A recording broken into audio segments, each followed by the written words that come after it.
Salam, hörmətli şagirdlər.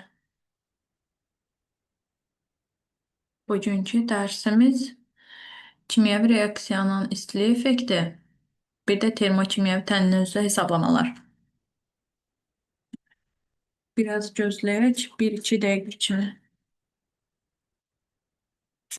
başlayaq. Deməli,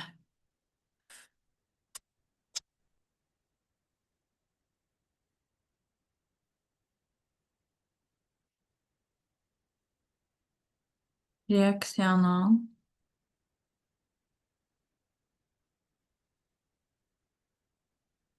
istilik effekti. Bir də termokimyəvi tənnizə hesablamalar dediyi mövzunun adını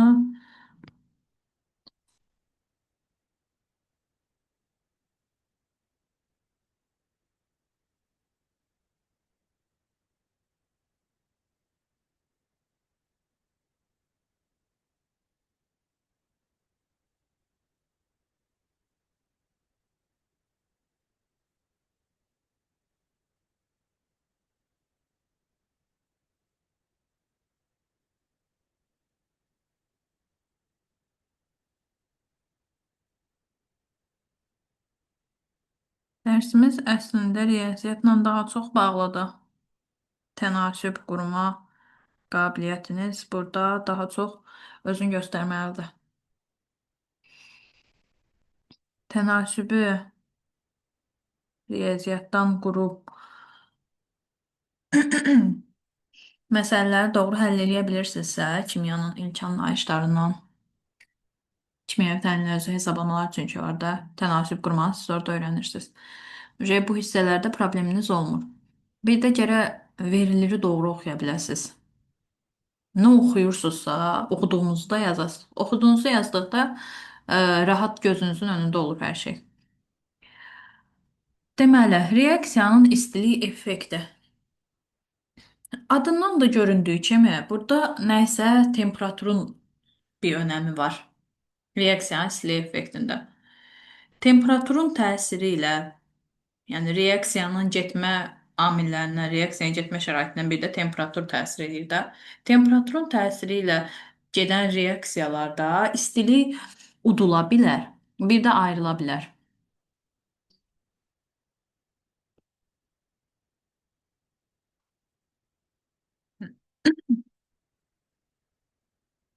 Reaksiyalarda istilik bir udula bilər, bir də ayrıla bilər. Buradan qeyd edirəm. Yazıram. İstiliyin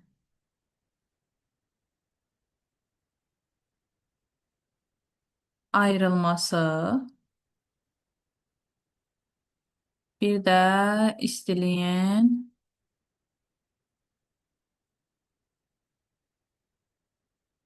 udulması ilə baş verən reaksiyalar var. Üzr istəyirəm. İstiliyin ayrılması ilə gedən reaksiyalara biz başqa adda deyirik. Eksotermik reaksiya deyirik. Eksotermik. Bir də istiliyin udulması ilə gedənə isə endotermik reaksiyalar deyirik. Endotermik. Deməli, istiliyin ayrılması eksotermik, ekso xaric deməkdir də, yəni xaric olur, ayrılır. Endotermik də ki, udulma deməkdir. Reaksiyanın, indi bunların bir də nəyləri var? İstilik effektinin işarə olunduğu hərf var. Biz bunu Q hərfi ilə işarə edirik, istilik effektləri. Hər ikisində Q-dur. Amma işarəcə fərqlidirlər. Ayrılanda müsbət olmuş olur işarəsi Q-nün. Udulanda isə mənfi olmuş olur. Bir də vahidləri var. İstilik effektinin vahidi kilocoldur. Kilocol, bir də kilocol. Bir də başqa bir anlayış var burada, entalpi anlayışı. Entalpiya anlayışı qiymətcə istilik effekti ilə eynidir, amma işarəci əksdir.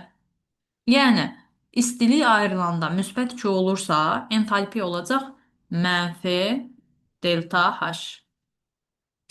İstilik udulanda mənfi 2 olursa, entalpiya olacaq müsbət delta H. Bunlar bəzən belə də ifadə eləyirlər testlərdə. Yəni, o sizin çaşmanıza səbəb ola bilər. Məsələn, sizə deyir ki, istiliyin ayrılması ilə gedən reaksiya aşağıdakılardan hansı istiliyin ayrılması ilə gedən reaksiyanın şərtlərindəndir? Q-nu verib belə. Q böyükdür 0. Bir də delta H-ı da verib kiçikdir 0. Bəli, bu istiliyin ayrılması ilə gedən reaksiyalara aiddir. Çünki Q böyükdür 0 deyiriksə, bu müsbət Q-dur. 0-dan böyük ədədlər müsbətdir. Mənfi də deyirsə, sıfırdan kiçik ədədlərdə. Yəni, bu hal doğru haldır. Hansı üçün? Baxın, istiliyin ayrılması üçün. Bir də istiliyin udulması var. İstiliyin udulması isə bu cür ifadə olunur. Q kiçikdir sıfırdan, çünki mənfi kəmiyyətdir. Delta H da böyükdür sıfırdan olur bu zaman. Bu da olur istiliyin udulması. Yəni endotermik reaksiyalar üçün. İndi burada bu ümumi anlayış idi. Bunları silirəm. Burada indi bir başqa anlayışlar da yazacağım. Aşağıdan qeyd edirəm. Biz bilirik ki, reaksiyanın tipləri var. Birləşmə, əvəz etmə, parçalanma, bir də mübadilə və ya dəyişmə reaksiyaları. Burada biz əsasən birləşmə, bir də parçalanma reaksiyalarından istifadə edəcəyik. Bu dərsdən əlaqəlidir. O da necə əlaqəlidir? Ümumiləşdirib deyirik ki, birləşmə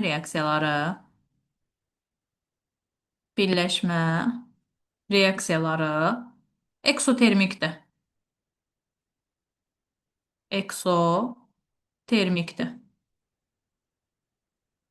Bu ümumi anlayışdır. Amma əlbəttə ki, nələr var? İstisnalar. İstisna. Bunu qırmızılayaq ki, istisnamız var.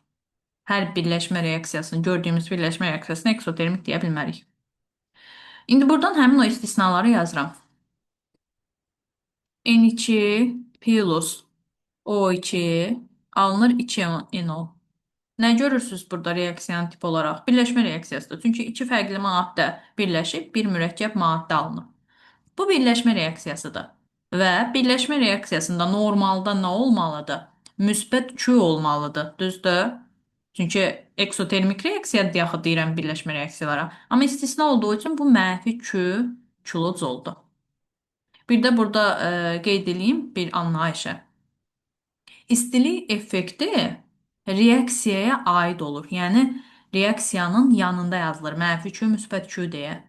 Amma burada delta H yazmış olsaq, reaksiyanı yazırıq, delta H-ı buradan yazırıq ki, tutaq ki, baxın, delta H deyə reaksiyadan ayrı yazılmış olur. Bunu da qeyd elədik. Sonra digər istisnalara yazıram. Karbon plus S. Karbon disulfid alınır. Və bu da mənfi Q-dür. Mənfi Q kilojol. Birləşmə reaksiyasıdır gördüyünüz kimi, amma istisna reaksiyadır. Bir də digər bir reaksiya da var. Karbon qazının karbonla. Bu reaksiyaya bilirsiniz nə deyirlər? Bərk yanacağın qazlaşdırılması. Topluda var bu sual. Bərk yanacağın qazlaşdırılması reaksiyası da gedir və bu da birləşmə reaksiyası olduğuna baxmayaraq mənfi Q-dür. Mənfi Q kilojol.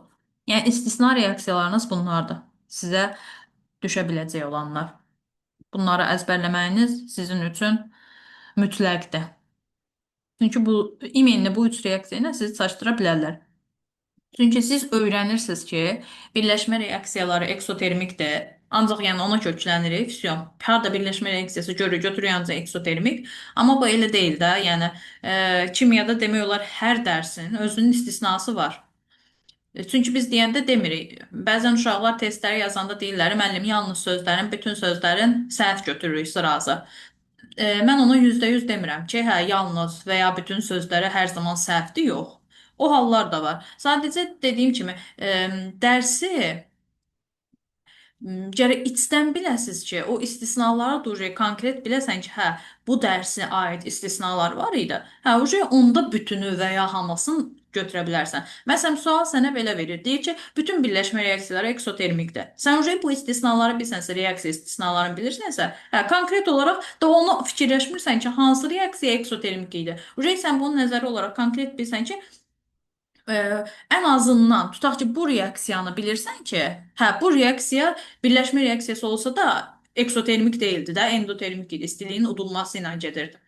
Bir dənə onu yadına salıb onunla belə götürə bilərsən. Və ya heç reaksiyanı yadına salmırsansa, nəzəri olaraq bilirsənsə, konkret əminsən sözünə, bəli, o variantı səhv götürə bilərsən. Bir də indi keçək parçalanma reaksiyalarına.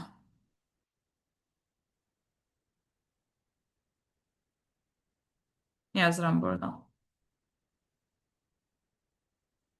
Parçalanma reaksiyaları. Parçalanma. Parçalanma reaksiyalarında isə biz deyirik ki, endotermikdirlər. Endotermik. Əlbəttə ki, yenə də istisnanı silmədim, çünki bunun da istisnası var.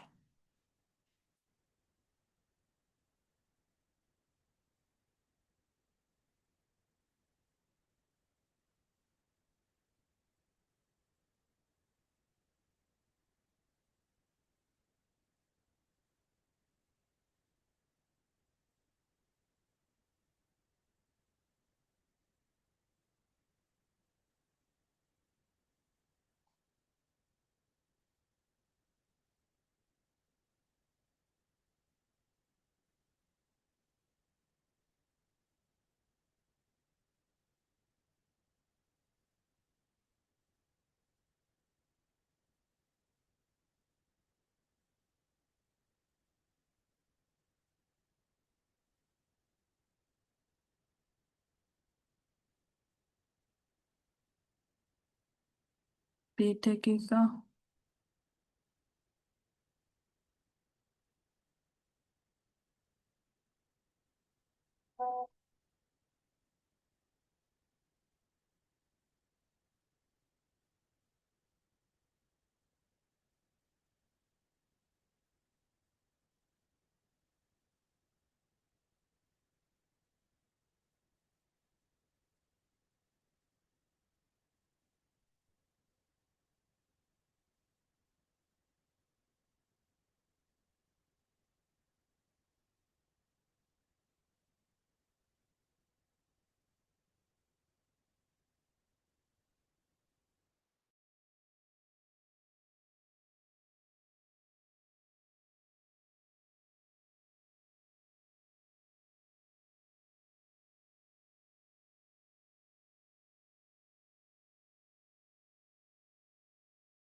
Aha, deməli.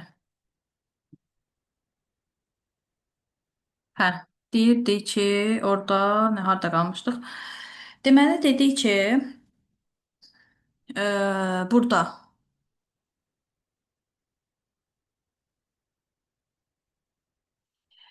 istiliyin udulması ilə, hə, orada qalmışdıq.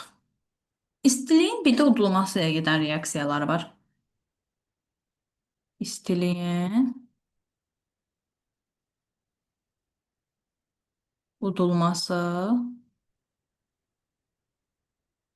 ilə gedən.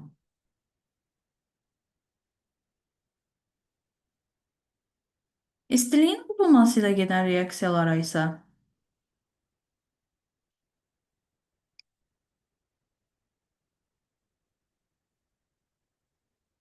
biz dedik endotermik reaksiyalar. Düzdür? İndi burada endotermik reaksiyaları isə hansı reaksiyalarla dedik əlaqələndiririk? Parçalanma. Parçalanma. Yazırıq parçalanma da nə ilə əlaqəlidir? Endotermik. Amma əlbəttə ki, nə var burada? İstisna.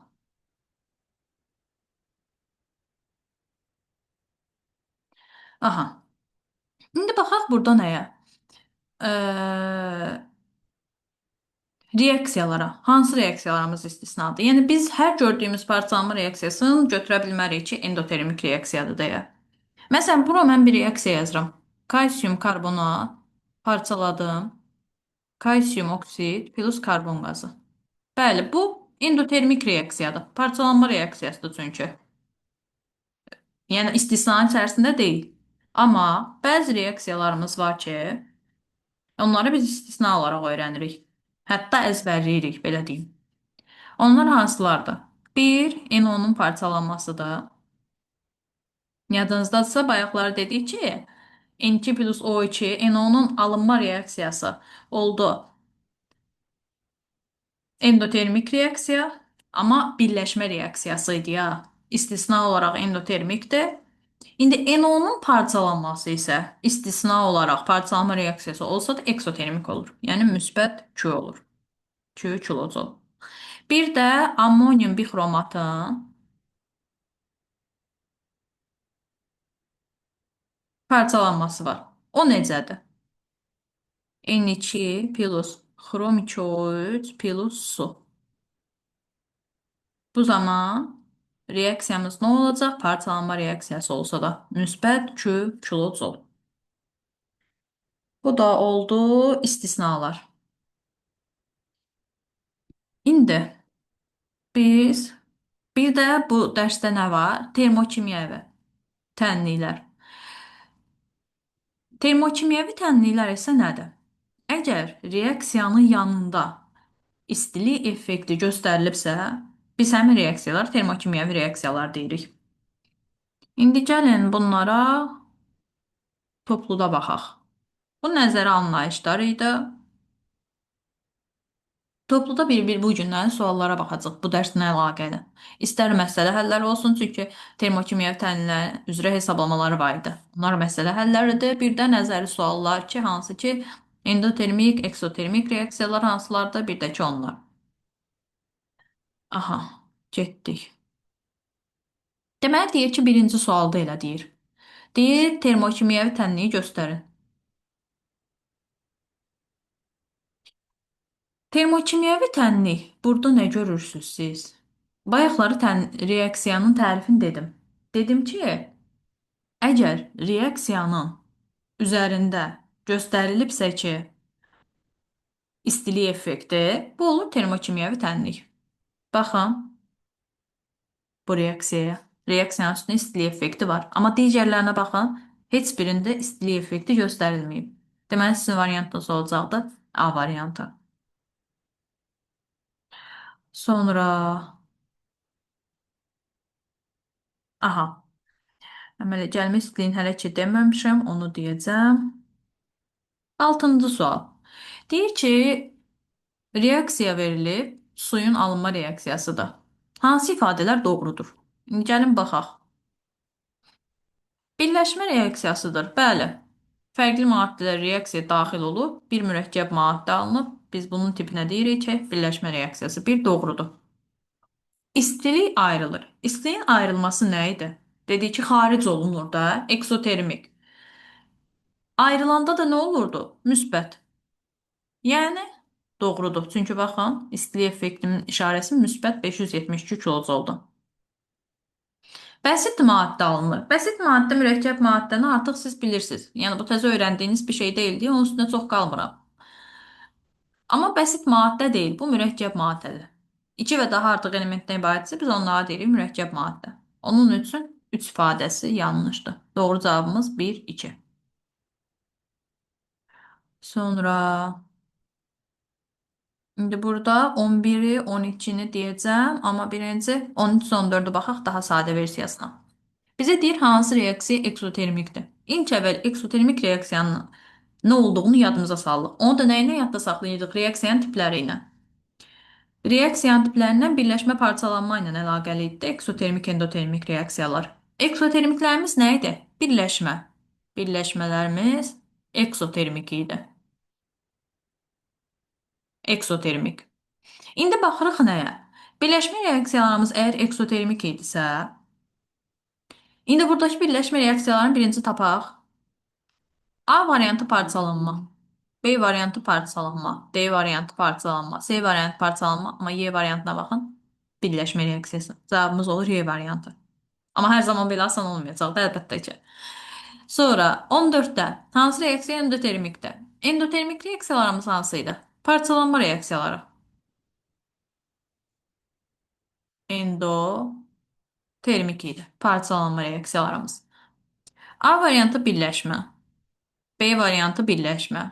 C variantı birləşmə. Y variantı birləşmə. Bəli, bu da çox sadə oldu. Hələ ki sadələrdən gedirik də. Bu da nə oldu? Parçalanma reaksiyası və endotermik. Ümid edirəm ki, bu sadə variantlar sizə rahat gəldi. İndi gedək yuxarıdakı bu 11-ci suala. İlk orada istisnalıq var deyə onun üçün dedim sadəni deyək, sonra 11-ə baxaq. 11-də bizə nə verib? 6 ədəd reaksiya verib. Biz indi endotermik, eksotermik deyə ayırmalıyıq. Q böyüdürsə sıfırdan bu nə idi? Müsbət. Yəni eksotermik. Q kiçik idisə sıfırdan nə idi? Yəni endotermik. Mənfi. İndi gedək reaksiyalara. Müsbətlərimiz nə idi? Birləşmə. Mənfilərimiz nə idi? Parçalanma. Yazıram buradan. Birləşmə, bir də parçalanma. Birləşmə reaksiyalarımız burada hansılardır? 4 birləşmə reaksiyalarımız 4, 5, 6. 4, 5, bir də 6. Bu birləşmə reaksiyalarımızdır. Parçalanma reaksiyalarımız hansılardır? 1, 2, bir də ki 3. Baxaq. Biz dedik ki, burada bir istisnamız var. N2 plus O2. Birləşmə reaksiyası da normalda bu olmalıdır müsbət Q. Düzdür? Amma biz bunu nə öyrənirik? İstisna öyrənirik. Yəni bu mənfi Q olacaq. Mənfi 2-də nəyin arasındadır? 2 kiçikdir 0. İndi biz orada 6 olan variantları saxlayaq, digərlərini çıxaq. A-nı çıxdıq, B-ni çıxdıq, bir də Y-ni çıxdıq. 2 kiçikdir 0-dan istəyir indi bizdən. 4 ilə 5-ə baxın.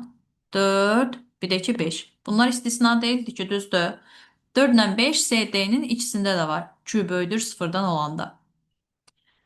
İndi burada istisna reaksiyalarımızın içərisində bir dənə də var istisnamız. Civə 2 oksidin parçalanması. Parçalanma reaksiyası olsa da biz onu birləşmə kimi qəbul edirik. Yəni müsbət Q kimi qəbul edirik. Onun üçün doğru variantımız burada olur. 1, 4, 5. Daha doğrusu aha 2, 3, 6. Daha doğrusu bir dəqiqə. Burada qarışdırdım mən. Baxın, burada birləşmə reaksiyalarımız bizim hansıları idi? Bir də onlara qoy yazım. Birləşmə reaksiyalarımız 2, 4, 5, bir də 6 idi. Bir dənə bu 2, 4, 5, 6-nın içərisində mən orada biraz anlaşılmamazlıq oldu, üzrlü sayın. Aha, görmədim onu, gözümdən qaçdı. 2, 4, 5, 6-nın içərisində birləşmə reaksiyalarından bir dənə istisna olan orada 6-dır. Altını biz orada endotermik reaksiya kimi götürürük. Endotermik reaksiya kimi götürürük altını. Buradan çıxdım. 2, 4, 5 birləşmə reaksiyası da olur eksotermik. Amma 1, 3, 6 civə oksidin parçalanması istisna deyil. Yəni mənfi ködür. 1, 3, 6 isə olacaqdı sizin üçün endotermik reaksiya. Cavabınız C variantı. Eyni qayda ilə 12-yə də baxsaz, biz demişdik ki, birləşmə reaksiyası olsa da N2 plus O2-nin reaksiyası NO reaksiyası. Bu olur, normalda olmalıdır müsbət 2, amma istisna olduğu üçün olur mənfi 2. Əksinə, NO-nun parçalanması mənfi 2 olmalıydı, amma istisna olduğu üçün olur müsbət 2. Maqnezium karbonatın parçalanması istisna reaksiya deyildi, parçalanma reaksiyalarımız mənfi 2. Maqnezium karbonatın alınması, yəni birləşmə reaksiyasıdır. Müsbət 2, istisna deyil. Suyun parçalanması mənfi 2, suyun əmələ gəlməsi, yəni birləşmə reaksiyası müsbət 2. İndi 1, 3, bir də 5. Bunlar nədir? Kiçikdir sıfırdan. Onun üçün cavabımız olur burada Y variantı. Sonra görək başqa istilik effekti ilə bağlı nə var burada? Mhm. 22-ci suala baxaq. Biraz fərqli tipdir, çünki içərisində başqa mövzu da var. 22, 22-ci sualda nə deyir bizə? Reaksiyalara yazaq. Buradan alınır NO, buradan da alınır su. Deyir eksotermik reaksiyadır. Şagird olaraq baxırsınız ki, ikisi də birləşmə reaksiyasıdır. Sıraza ağlınıza gəlir ki, birləşmə reaksiyasıdırsa eksotermik. Amma istisnamız var idi axı. N2 plus O2 NO birləşmə reaksiyası olsa da eksotermik deyildi, endotermik idi. Onun üçün burada 2 gedəcəkdi bura, 1 isə gedəcəkdi bura. Yəni hər birləşmə reaksiyasına biz eksotermik və ya hər parçalanma reaksiyasına endotermik demirik. 1 ilə 2 getdi. Birləşmə reaksiyası olaraq bəli, hər ikisi birləşmədir. Onun üçün 3 qaranti formada bura gedir. 3 də getdi. Oksidləşmə reduksiya reaksiyasıdır. Biz nə demişdik? Qısaca olaraq oksidləşmə reduksiya reaksiyalarında demişdik ki, bəsit maddə varsa reaksiyada, bir bəsit maddə belə olsa, hər hansısa bir reaksiyanın ikisində də görürsünüz bəsit maddələr var. Reaksiyada bəsit maddə varsa, bu reaksiyalar oksidləşmə reduksiya reaksiyalarıdır. Onun üçün hər iki reaksiyada bəsit maddə olduğundan biz bunu oksidləşmə reduksiya reaksiyası götürürük. İndi bir də nəyə diqqət eləyin? Bu sıranı Eylervin dairəsin. 1, 2, bir də 3 deyə vermirlər. Bəzi testlərdə, hətta demin belə, yəni qəbullarda belə onu bu formada verə bilirlər. Yəni 1, 3, 2. Yəni, siz burada doğru tapırsınız, amma ardıcıllıqda variantda onu səhv yazsınız, o sualınız 70 olur. Onun üçün biraz diqqətli olmanız mütləqdir. Birincidə 2-dir, üçüncüdə 3, 4-dür, ikincidə də 1-dir. Doğru cavabımız olur A variantı. Sonra indi biraz mən sizə danışım əmələ gəlmə, bir də yanma istiliyindən. Məsələn, bayaq onu danışmamışdım. Əmələ gəlmə, bir də yanma istiliyi var. Yazıram buradan. Əmələ gəlmə, bir də yanma istiliyi. Əmələ gəlmə istiliyi nədir? Əmələ gəlmə istiliyin biz əgər əmələ gələn maddənin əmələ gəlmə istiliyini tapırıqsa, mütləq həmin o maddə, yəni əmələ gələn maddə bəsit maddələrdən əmələ gəlməlidir. Məsələn, mən tutaq ki, buraya yazıram. CO2 plus karbon alınıb CO. Bir də yazıram karbon plus O2 alınıb CO2. İki reaksiya var da. Mən indi burada iki dənə əmələ gələn maddə var. CO var, bir də CO2 var. Deyirəm hansının əmələ gəlmə istəyini tapa bilirəm. Siz də deyirsiniz ki, hər ikisinin, yəni iki dənə əmələ gələn maddə var. Xeyr, biz bunun əmələ gəlmə istəyini tapa bilmirik. Nə üçün tapa bilmirik? Dedim axı, reaksiyaya daxil olan maddələr bəsit maddə olmalıdır ki, biz əmələ gələn maddənin əmələ gəlmə istəyini tapa bilək.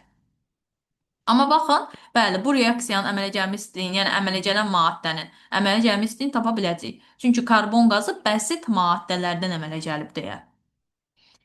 Yanma istiliyi isə yanma istiliyini tapmaq üçün, məsələn, tutaq ki, mən buraya yazıram, nə yazaq? Yazaq elə H2 plus O2 alanda H2O. Burada yandırıcı yandırıcı maddə oksigendir. Hidrojen isə yanan maddədir. Yanan maddə. İndi bizə yanma istiliyini deyəndə, biz əlbəttə ki, yanan maddə nədir? Onun istiliyini tapacaq, yanma istiliyi.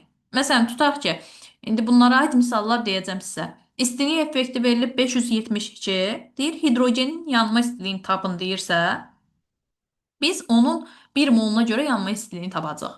İndi deyirsiniz, əmələ bir də yanma istiliyini necə tapırıq? Əmələ yanma istiliyini tapmaq rahatdır. Qaydaları bilirsinizsə. Qayda da çətin deyil. Əgər hər iki reaksiyada istilik effekti veribsə, məsələn, CO2-nin istilik effekti verilib 500 tutaq ki. CO-nun əmələ gəlmə istiliyini deyirsə, 500-ü bölürsüz CO-nun əmsalına. 1-də.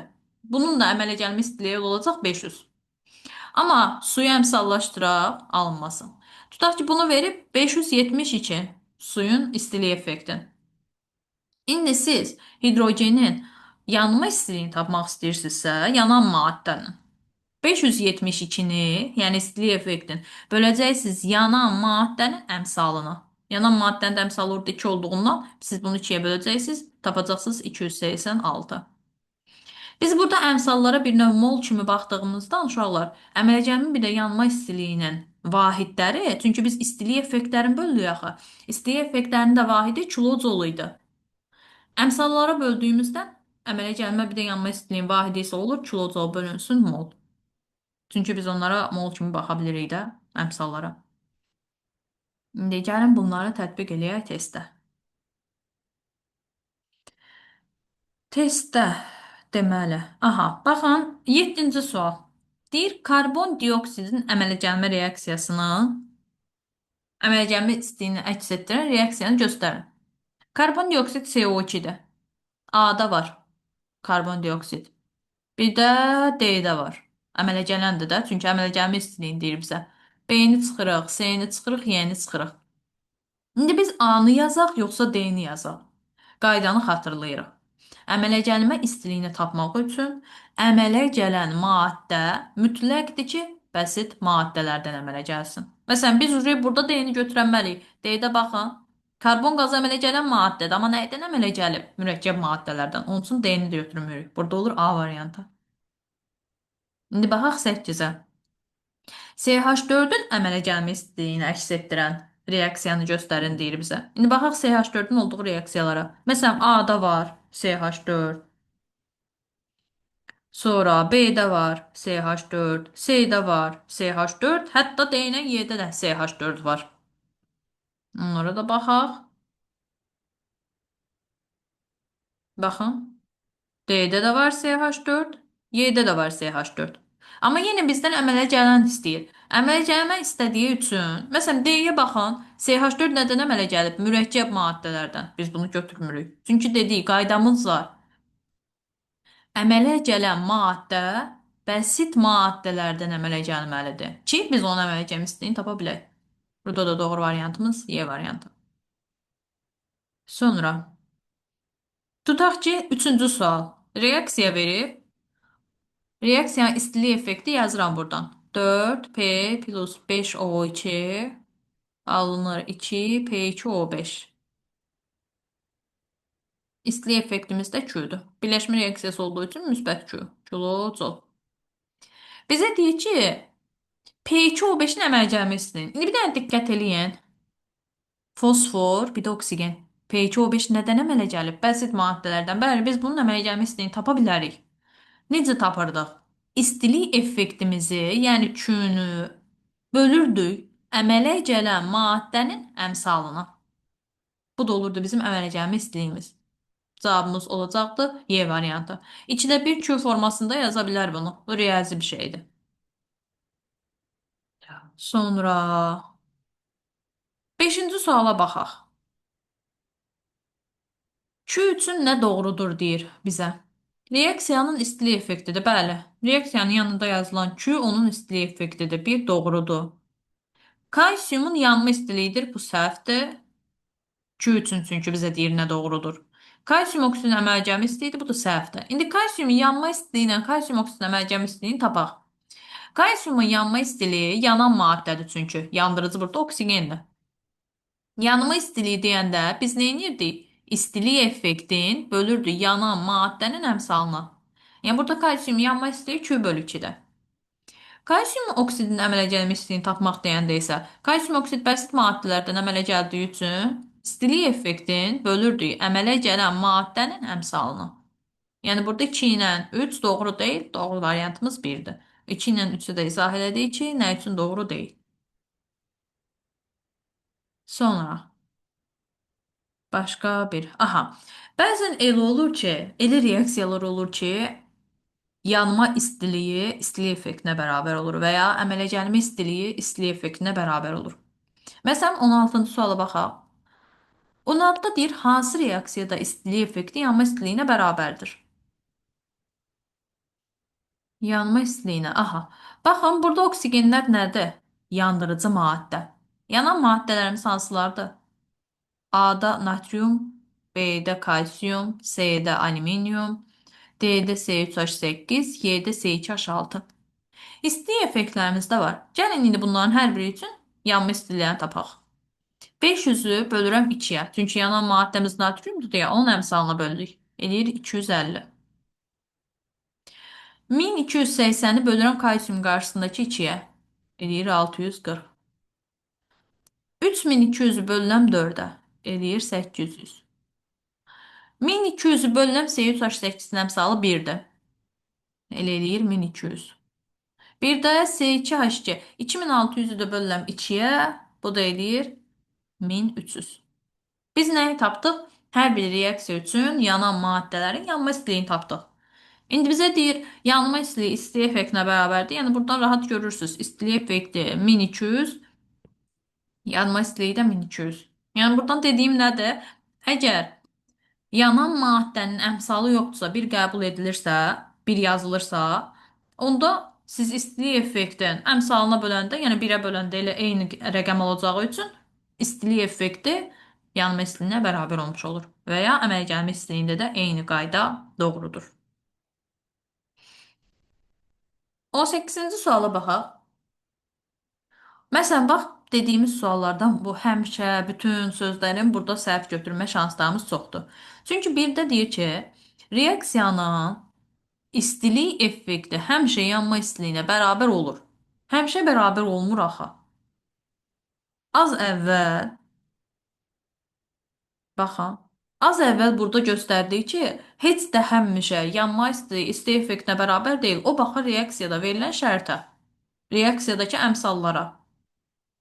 Onun üçün siz rahatlıqla bu variantı səhv götürürsünüz. Sonra eksotermik reaksiyalarda istiliyi ayrılır. Bəli, ekso xaricisi ayırma deməkdir. Ayırdıq. Bütün metallar oksigende yanır. Bəli, bu da səhvdir. Məsələn, gümüş plus O2 reaksiyası getmir. Gümüş oksigende yanmır. Onunla təmasda olmur. Onun üçün biz deyə bilmərik ki, bütün metallar oksigende yanır. Ona görə 1, 3 variantlarımız səhvdir. Doğru variant istəyirdi bizdən. Yalnız 2 olur. Sonra bunları ümid eləyirəm ki, alınadınız. İndi keçək biraz termokimyəvi tənliklərə. Biraz da tənasüb öyrənək. Tutaq ki, ən sadəsindən başlayıram. Birinci sual. Deyir dəmirin xlorla reaksiyasına. Birinci dəmirin xlorla reaksiyasını yazaq. Ferium, plus, xlor 2 verir bizə ferium, xlor 3. Əmsallaşdırırıq 2, 2, 3 də yazırıq bura. Bilirik ki, bu reaksiya necə reaksiyadır? Birləşmə reaksiyası. Yəni, eksotermikdir. Yəni, müsbət Q, kilocol. İndi keçirəm şərtə. 3,5 qram dəmir. Yazıram bura. 3,5 qram dəmir. Xlorla reaksiyasından 25 kJ istilik ayrılıb. Mənə nə deyirsə, mən onu reaksiyanın üstündə yazıram. 25 kilojol istilik ayrılıb. Bizə deyir ki, reaksiyanın istilik effektini tapın. Yəni bu yoxdur da, biz Q-nü tapmalıyıq. İndi mən buradan Q-nün altından elə yazıram Q, onu tapacam deyə. Məchul olan çünki odur. 2-yə vurulsun, dəmirin də ayrı 56-dır. İndi oradan Q-nü tapaq. Q-nü tapmağımız üçün də ixtisar eləyə bilərik. Bu vergüllə getsə bura bir dənə 0 gətirsək, 7-yə getsə 8, 5, 5 ilə də 250 getsə 50, 50 için 100, 800. Sizin reaksiyanızın istilik effekti olmuş olur 800. Ən bəsit reaksiyalardan, ən bəsit həllərdən biri idi. Deməli, neynədik? 3,5 qram dəmir deyirdi. Bu zaman 25 kJ istiyə ayrılmışdı deyə. Mənə nə deyirdi? Yazdım reaksiyanın üstündə. Nədə soruşurdu? Aşağısında. Bəzən olacaq ki, indi qoy növbəti suallara baxaq. İndi onların içərisində görəcəksiniz ki, reaksiyanın istilik effektini verib. Məsələn üçün. Üçüncü sual. Kükürdün yanma reaksiyası verib. Yaz buradan. S plus O2. Alınıb SO2 və yanında nə verib sizə? İstilik effekti. Artıq burada istilik effekti məlumdur. Bizə deyir, reaksiyaya 5,6 litr oksigen sərf olunub. Oksigen üzərinə yazıram. 5,6 litr. Ayrılan istiliyin miqdarın, indi bilmirsiniz də bunu. X kJ bayaq vermişdi 3,5 qrama. 25 kJ. Amma burada isə 5,6 litrə verməyib. Onun üçün siz yazırsınız X. Buraya yazıram. 22,4 litr. Nə üçün elə yazdım? Çünki litrdirsə litrin aşağısına litr yazmalıyam. Və burada oksigen 1 mol olduğu üçün 1 molunda 22,4 litr həcm tutur qazlarda. Onu qeyd etdim. 22,4 litr həcm tutarkən sizin istilik effektiniz nə qədərdir? 300. Onu da buradan qeyd edirsiniz. Bununla bu getdi. Burada 4. 4 ilə də bu getdi. Sizin reaksiyanızın istilik effekti 5,6 litrə görə 75 kilojol olur. Baxın, C variant. Sonra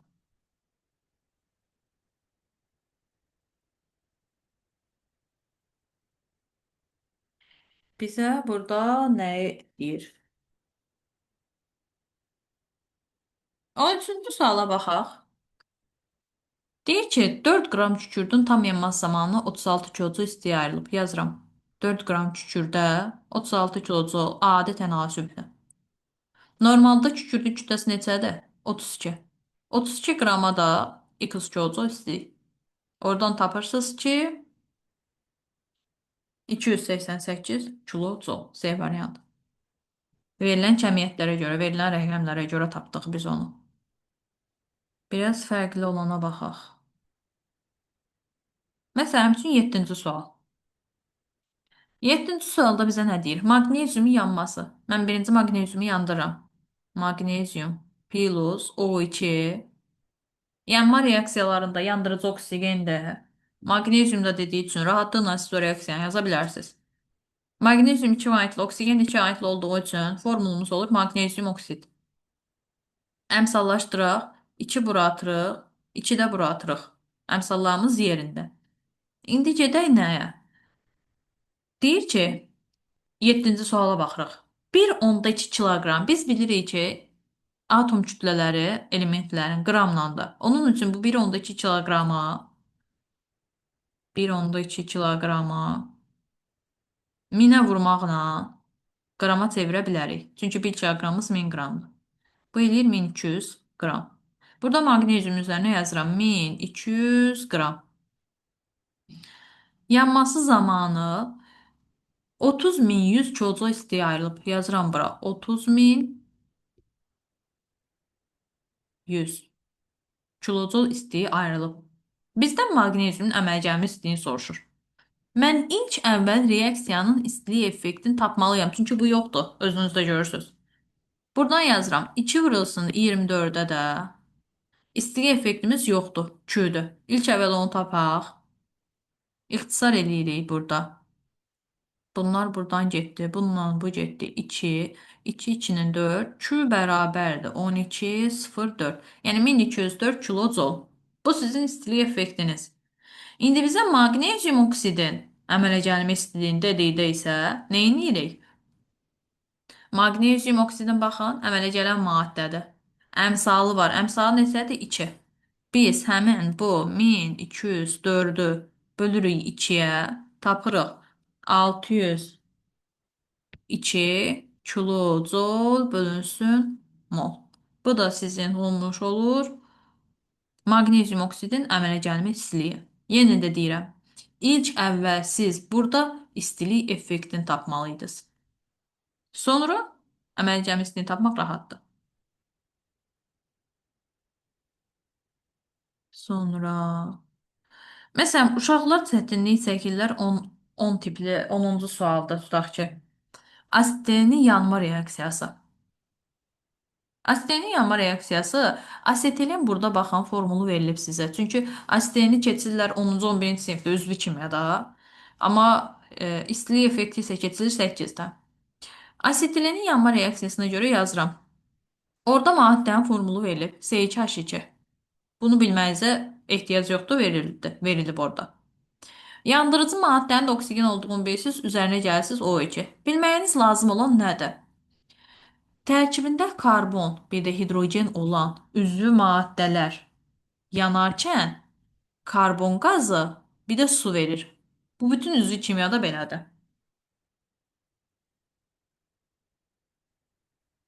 İndi biz bunu eləyirik. Bundan sonrası heç nə rahat. Əmsallaşdırırıq. Əmsallaşdıranda da biz bura 2 atırıq. Bura 4 atırıq. Daha doğrusu burada 2 atırıq. Bura 4 yazırıq. 4, 2, 8, 10. Burada 5 yazırıq. Əmsallaşdırdıq. İndi gedək həllinə. 13 qram asetilin. Yazıram 13 qram. Yandıqda 650 kilojul. Yanma reaksiyaları uşaqlar istiliyin ayrılması ilə gedir.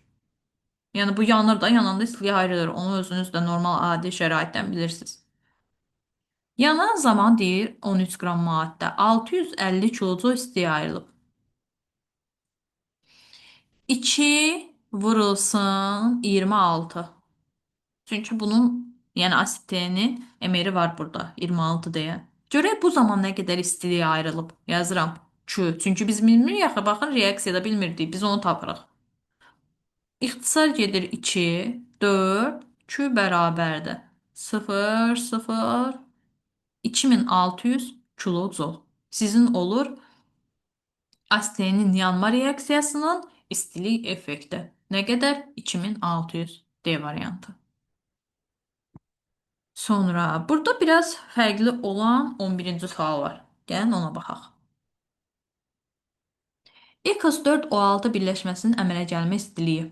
X4O6-nı biz necə əmələ gətirə bilərik? Birinci onun yazaq reaksiyasını. X var tərkibində, bir də oksigen var da. Deməli bu X plus O2 əmələ gəlir. Çünki oksigen varsa yanma reaksiyası deməli bu. X4O6 əmələ gəldi. İndi biz bunu əmsallaşdıraq. 4 bura yazırıq, 3 bura yazırıq, əmsallaşdırdıq. Deyir, X4O6 birləşməsinin əmələ gəlmə istiliyi 392-dir. Bizim burada istilik effektimiz yoxdur. Yazıram müsbət Q. İstilik effektin bölürük əmələ gələn maddənin əmsalına 1-dir. Yazılmayanda 1 qəbul edilir. Bərabər eləyirik 392-yə. Biz əmələ gəlməsi üçün istiliyi verilib. İstilik effektimiz buradan nəyə bərabərdir? Elə 392. Bayaqlar reaksiyalar dedimmi? Deyirdim ki, əmələ gəlmə istilikləri istilik effektinə bərabər olurlar. Bax, həmin reaksiyalar budur. Çünki əmələ gələn maddənin əmsalı yoxdur. Olmursa, yəni 1 qəbul edilir və 1 qəbul edildikdə də əmələ gəlmə istiliyi istilik effektinə bərabər olur. İstilik effektimizi tapdıq 392. İndi görək bizə nə deyir? Buraları silirəm.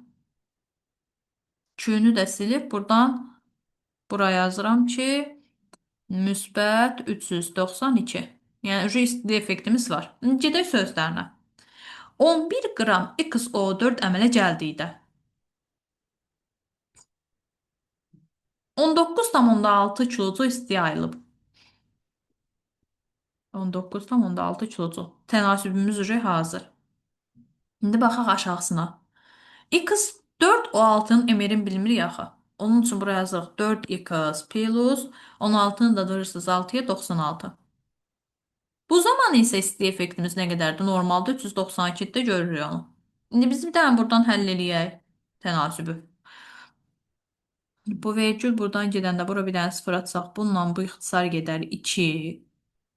4x plus 96 bərabərdir 220. X-ı biz buradan tapırıq 31. Deməli, X elementimizin atom kütləsini necə tapdıq? 31. İndi X atomunun burada neytron sayda verilib 16. Bizdən protonu soruşur. Biz nə demişdik? Dövrü qanun dövrü sistemində demişdik ki, protonla neytron cəmi atom kütləsinə bərabərdir. Yəni siz buradan 31-dən 16-na çıxmaqla proton sayını, yəni tapırsınız 15. Cavabımız B variantı. Maraqlı suallardan biridir bu. Sonra görək burada başqa Hins qanunu var. Çox güman onun növbəti canlımızda deyəcəm. Aha, uşaqların ən çox çaşdığı bu mənfi müsbət məsələləri.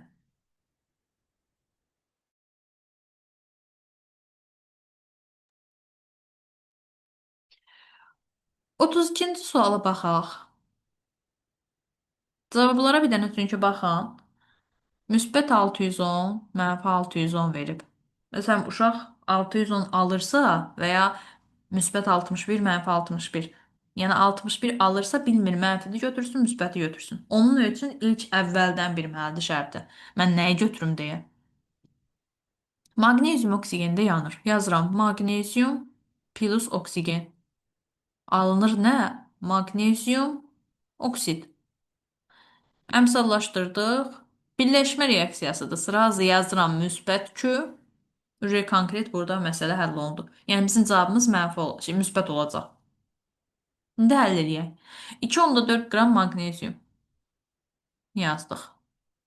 61 kilocol istiyə ayrılır bu zaman. İsti effektin üzərinə yazıram 61 kilocol. 2 vurulsun 24 maqneziumun atom kütləsi verilib burada. Bu zaman isti effektimiz nə qədər olur ki? İndi həll eləyək. Bununla bu gedəndə burada 10 qalır. Q bərabərdir 1, 2, 2. Bir də 0. Onumuzda var yağı. Kilocol. 1220. Təsadüfən burada 1220 çıxdı. Y variantı. İndi sizə orada 1220-ni mənfi də verərdi. Amma siz uje əvvəldən bilirsiniz ki, maqnezium oksid əmələ gəlmə, daha doğrusu maqnezium oksid birləşmə reaksiyası ilə yaranan maddədir və müsbət Q-dürsə, artıq uje burada çaşmırsınız. Rahatlıqla Y variantı yaza bilirsiniz. Sonra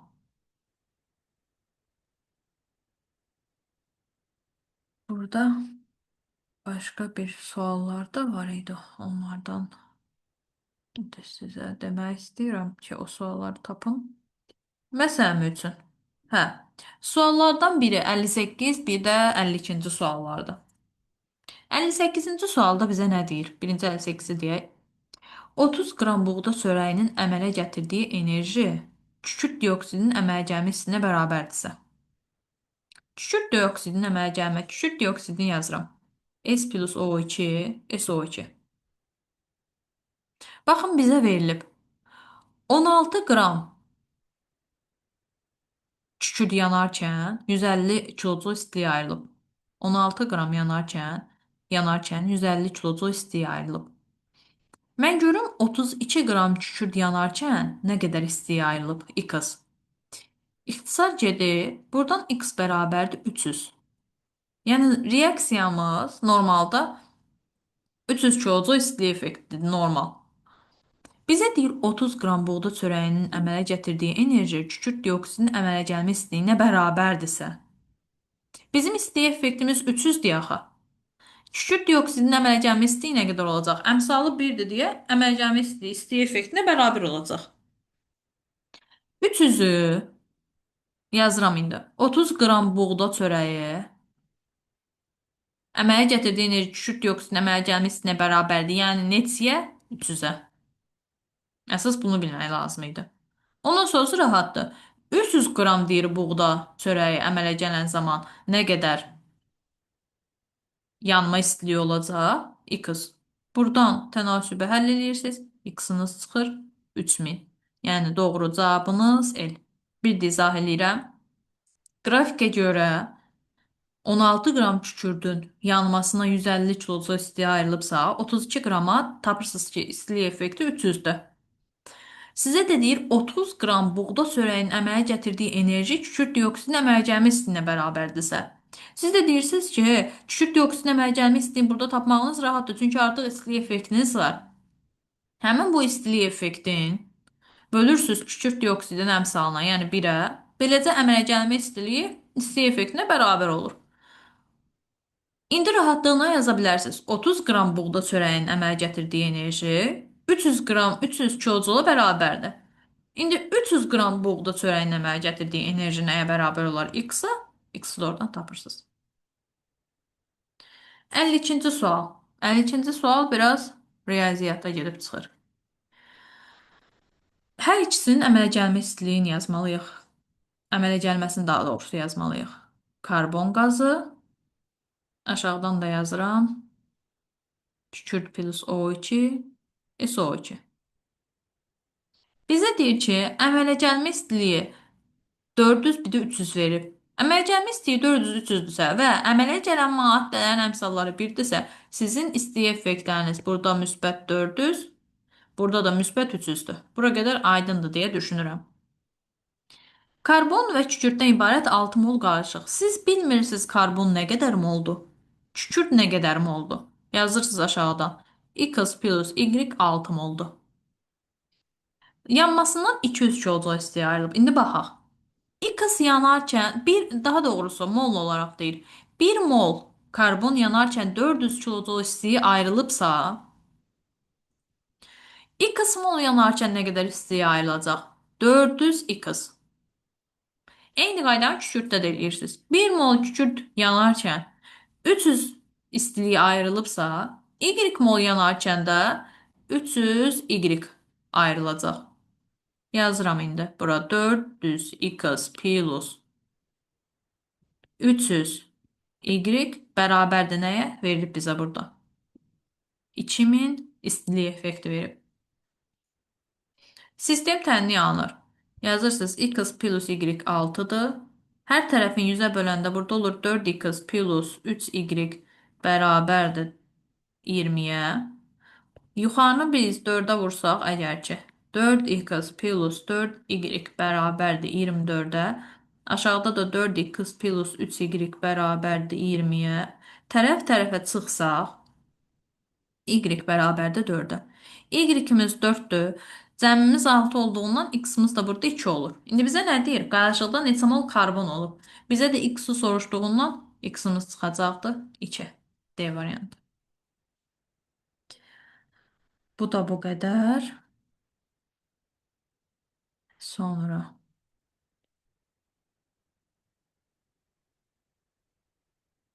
Hı -hı.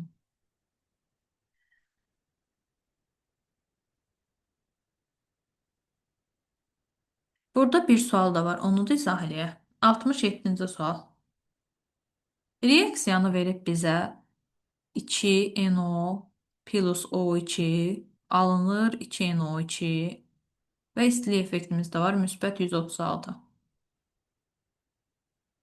Başlanğıc maddə miqdarları A moldu hər ikisində. A moldusa biz baxırıq. Bu 2 mol 1 moldur. A-nı bölürəm 2-yə 0,5, A-nı bölürəm 1-ə 1. Burada az götürülmə, çox götürülmə söhbəti var. Hansı kəsir bölündükdə kiçik yanlısı az götürülən odur? Biz məsələn ona görə həll edirik. Onun üçün A-nı böldüm 2-yə 0,5A, A-nı böldüm 1-ə A. Deməli, oksigen artıq qalan Yazıram bura artıq. Amma NO isə az götürülən maddədir. Biz də az götürülən maddəyə görə həll eləyirik. Və buradan A-nı silirəm. A-nı tapaq indi. Bizə deyir, reaksiya axıra qədər getdikdə 17 kilojoy istiyə ayrılıb. Yazıram A moluna 17 kilojoy. Axıra qədər getmə o demək ki, az götürülən maddə tamamilə sərf olunur, reaksiya bitir. 2 mol gedəndə isə 136 kilojoy istiyə ayrılır. İndi tənasübdən tapaq. Bunlar ixtisar gedəndə 68, bundan bu gedəndə 4. A bərabərdir 0,25-ə. Deməli, nə edirik? A-nı tapdıq. Buradan A-nı bir kənardan yazaq. A bərabərdir 0,25-ə. İndi bunu silirəm buradan. Tənasübü silək. İndi getirik. Başqa çünki həllərimiz var burada. Onları həll eləməyə. A 0,25-dirsə, burada 2-yə baxın. Başlanğıc qarışığın həcmi deyir 11,2 litrdir. Bu da A-dır. Bu da A-ydı. Başlanğıc qarışığımız nə idi? 2A. Düzdür? Bərabərdir. 2-ni vururam. A-nı 0,25 tapmışdıq. Bu bizə eləyirmi 0,5 mol? Bunu da həcmə çevirmək üçün nə etməliyik? 0,5-i də 22,4-ə vurduqda eləyəcəkdə 11,2. Deməli bizim iki halımız doğrudur. İkinci halımız. İndi gedək digərlərin hesablanmasına. Bizə deyir oksigen artıq qalıb. Oksigen artıq qaldığını bilirik. Amma görə nə qədər artıq qalıb? 2 moluna 1 mol idisə, az götürülənimiz NO idi. NO-ya görə tapırıq. X mol sərf olunubsa, X buradan nəyə bərabər olur? 0,125-ə. Bu sərf olunandır.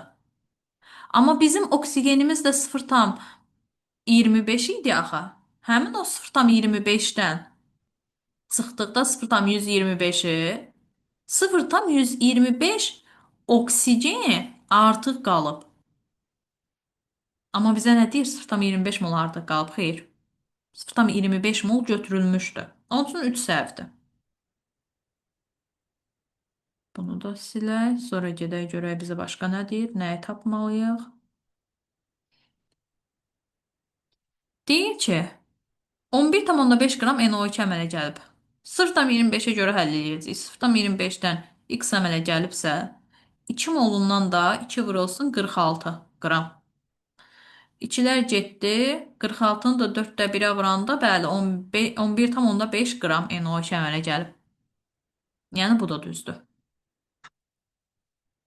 Sonra indi baxırıq dördüncüyə. Deyir NO artıq qalıb. Xeyr, NO tam sərf olunandır. Çünki az qalan maddə idi. Artıq qalanımız oksigen idi. Onun üçün 4 hər halükarda səhvdir. Hesablamağa belə dəyməz. Doğru variantlarımız 1, 2 olacaqdı burada.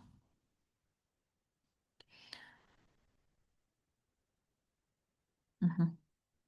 Deməli dərsimiz bu qədər. Növbəti dərsimiz növbəti həftə olacaq. İnşallah ki, çox güman ki, HES qanunu, yəni bunun davamını işləyəcək. Növbəti dərsdə görüşərik. Sağ olun.